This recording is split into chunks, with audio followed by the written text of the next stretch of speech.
Royal Caribbean has announced they will not be accepting any new cruise reservations through early January. The Carnival Freedom is experiencing a COVID outbreak on board and is the third South Florida ship to experience disruptions because of the virus. Holland America's ship Zuiderdam is set to welcome guests back today on the West Coast. Plus, Carnival's next mega ship has just received a brand new funnel. We'll show you some pictures from the Carnival celebration. And speaking of the Carnival Corporation, two of their brands have announced they're going to be requiring booster shots to cruise. And the U.S. Coast Guard performed a daring helicopter rescue from the Carnival Valor in the Gulf of Mexico, and we have the video. All this coming up on Midships.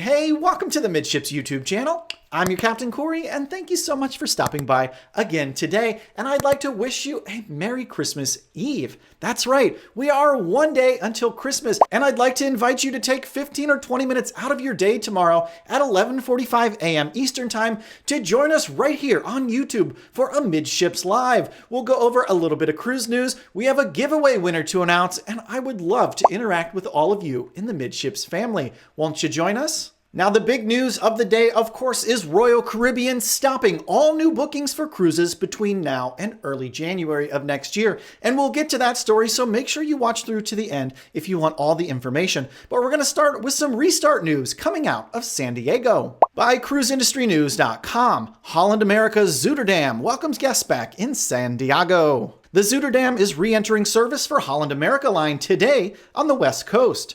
As the sixth vessel to resume service for the brand, it offers cruises to a variety of destinations, including the West Coast, South Pacific, as well as the Panama Canal. For Zuiderdam's first cruise after a 21-month pause, the 2002-built vessel will sail on the West Coast. In addition to the Zuiderdam, the Koningsdam is also offering West Coast cruises from San Diego, while the New Amsterdam, Eurodam, Rotterdam, and New Statendam are cruising the Caribbean. That's a lot of damn ships, let me tell ya. So let's keep the good news rolling with an update on the construction for Carnival's next Excel-class ship. That's right, a sister ship to the fantastic Carnival Mardi Gras from cruiseradio.net. By Sarah Bretz, Carnival's next megaship receives her funnel. Construction on Carnival Cruise Line's second Excel-class ship, the Carnival Celebration, is well underway. Over the weekend, Carnival's brand ambassador John Heald posted photos on his Facebook page of the vessel's whale-tail funnel being lowered onto the ship's upper deck. Carnival Celebration is getting her whale tail. Big fun coming next year, wrote John Heald. And here we have our first look at the top of the whale tail getting lowered on to Carnival Celebration. Carnival Celebration is the sister ship to Carnival Cruise Line's largest ship, the Mardi Gras. After a number of delays, Mardi Gras set sail on her first passenger cruise in July of this year. The Celebration is set to debut in November of next year out of Miami, and her first cruise will be from the UK to Miami in early November of 2022. And here we have a photo from the front half of the brand new funnel. Carnival Celebration will feature most of the same amenities and activities found aboard the Mardi Gras, such as the Bolt roller coaster, Serenity adults only area, water park, and two-story Red Frog Tiki Bar. Carnival Celebration is named after Carnival's 1987-built Celebration, which was the final vessel in the line's holiday class of ships. Carnival sold Celebration in 2008, and the ship continued to sail right up until the pandemic shutdown. But since then, sadly, the ship has been scrapped.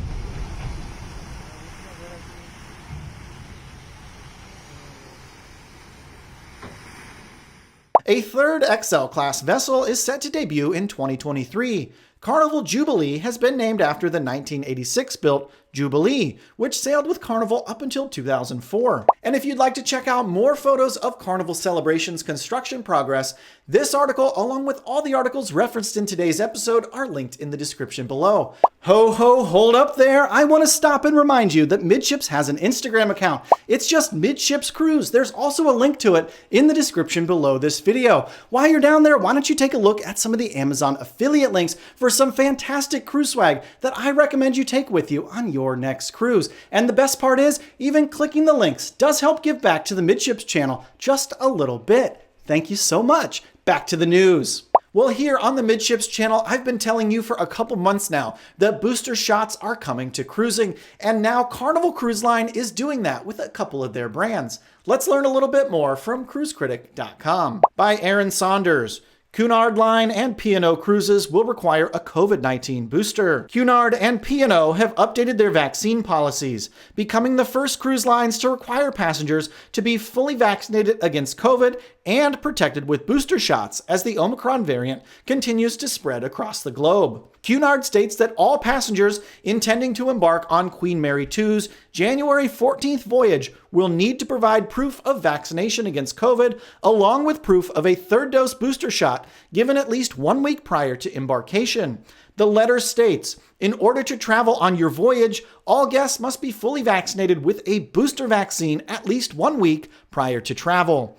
The definition of fully vaccinated being have completed an approved 2-dose COVID vaccine course with a third booster vaccine. A single or double dose of any other vaccine will not be accepted. Meanwhile, UK-based P&O Cruises, a Carnival Cruise Line brand, has announced it will also require booster shots for COVID-19, with passengers on the January 3rd sailing of P&O Ventura to the Caribbean being informed they need a booster shot no less than 1 week prior to their cruise. And while P&O Cruises and Cunard Line may not be the largest cruise lines in the world, they do fall under the Carnival Cruise Corporation umbrella, which means it's only a matter of time until the rest of the Carnival brands are likely to roll out booster shot requirements across the brand. Next, we have the story of a medical emergency that occurred on the Carnival Valor that ended up in an airlift in the Gulf of Mexico. And there's a video that was taken aboard the Coast Guard helicopter that performed the rescue. I'll go ahead and play that video while I read you some details of the story. From KATC.com.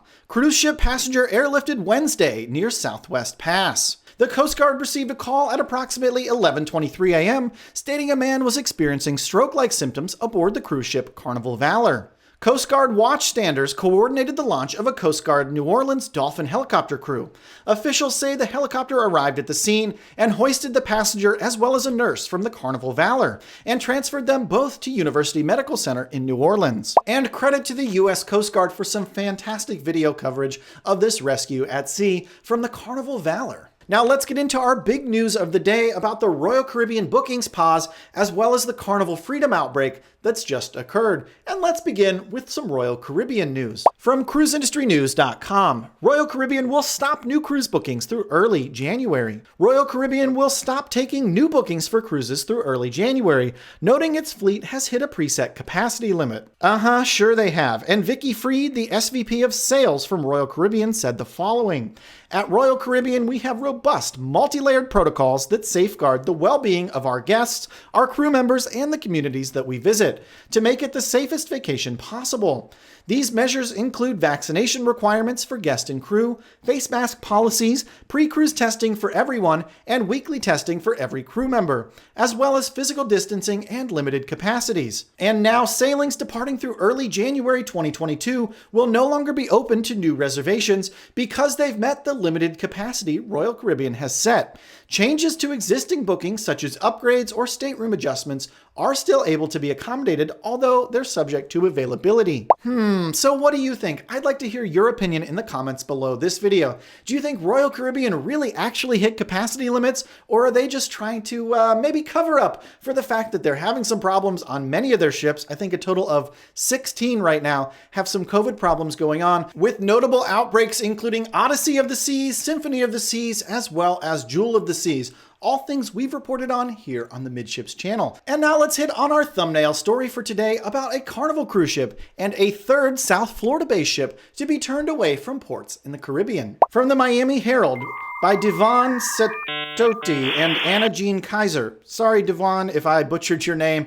I'm not great with names. Carnival Freedom hit with COVID-19 outbreak. Third South Florida-based ship disrupted by the virus. A group of passengers and crew aboard Carnival Freedom that departed from Miami on Saturday for the South Caribbean has been infected by the coronavirus. And subsequently, the ship was denied entry to Bonaire and Aruba, Carnival Cruise Line confirmed on Thursday.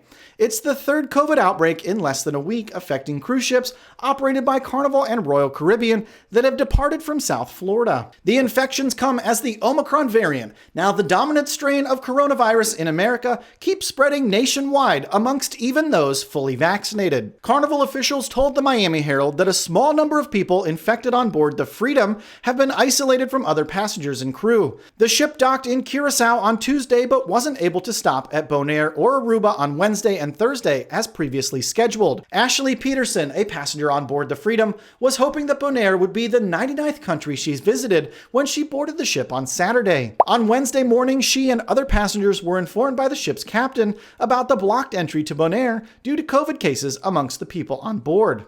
In a letter to passengers, the captain wrote, "I want to apologize again that we are unable to make our call. The rapid spread of Omicron impacts how destinations are responding to even a small number of cases." And if you'd like to read the letter that Carnival slipped under the door of the guests on the Freedom, you can go ahead and follow the link in the description below this video to this article. There is a tweet embedded in the article that has a photo of the entire letter. The captain's letter noted that passengers would receive $100 per stateroom in onboard credit to help them enjoy the ship over the next 2 days. So do you think $100 per stateroom is enough to offset all the frustration going on with the passengers on the Carnival Freedom? I'd love to hear your thoughts in the comments below. While you're down there, be sure that you're subscribed to this channel with the thumbs up button hit if you love cruising. We can't wait to see you in tomorrow's live stream at 11:45 a.m. Eastern Time. Thanks again for stopping by, and until next time, we'll see you on the Midships.